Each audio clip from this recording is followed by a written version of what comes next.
effectivement, en fait, même si je n'ai pas pu cacher ma surprise et ma déception,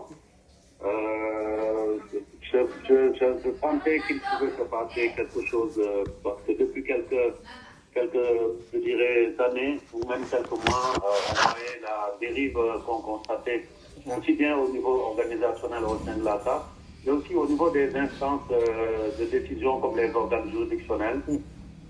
Beaucoup de procédures sujettes à caution. Mais aussi, il ne faut pas écarter cet aspect-là.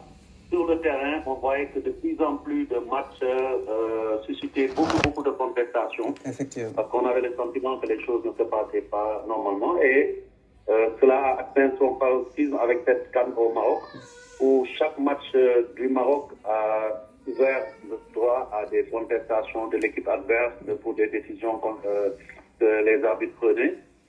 Et cette finale aussi qui est restée dans les annales comme une tâche, parce que simplement, pas parce que le Sénégal a réagi, mais parce que des actes ont été posés pour faire en sorte que le Sénégal perde.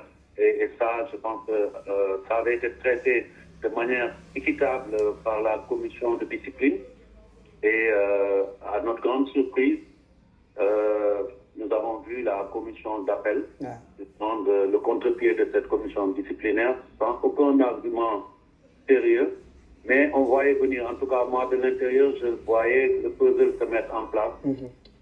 L'appel du Maroc sur cette question-là, mais aussi tout ce qui s'est passé, s'est tramé autour, jusqu'aux déclarations de l'ancien directeur de l'arbitrage, Safari, qui dit que c'est lui qui a demandé, alors que c'est fallacieux, il a raconté des histoires, c'est lui qui a demandé à l'arbitre de ne pas donner des cartons jaunes. Mais tout ça, c'était pour pas préparer l'opinion à cette décision, qui est une décision plus que contestable. Il faut utiliser les mots qui sied, c'est simplement une décision unique. Une première, un précédent dangereux pour le football mondial. Je ne reviendrai pas sur tous les arguments que mon excellent confrère et ami Moustapha Kamara a présenté tout à l'heure. Je dirais simplement que cela ne peut pas passer.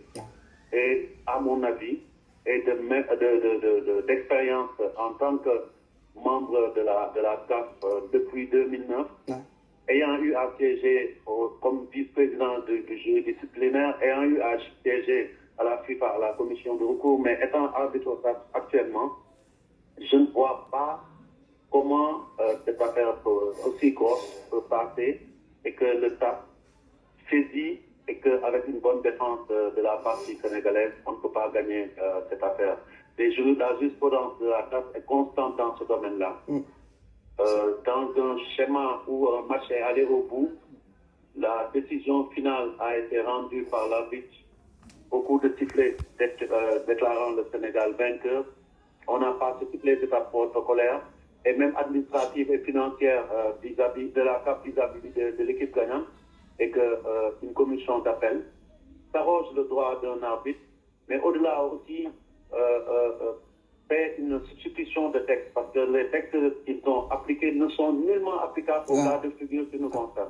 Donc c'est autant de facteurs qui ont fait que hier, dès le moment que j'ai eu déjà des rumeurs venant de la CAF comme quoi ils étaient en train de préparer une décision contre le Sénégal, j'ai saisi j'ai dit que si cela est avéré, moi je prendrai mes responsabilités, non pas seulement en tant que Sénégalais, mais en tant qu'Africain. Il y a des choses que nous ne pouvons plus laisser passer au niveau de la CAF. Soit on prend notre courage à deux mains et nos responsabilités pour mettre fin à cela, soit on va aller pas seulement toucher le fond, mais au-delà du fond, enterrer le football africain tout bonnement.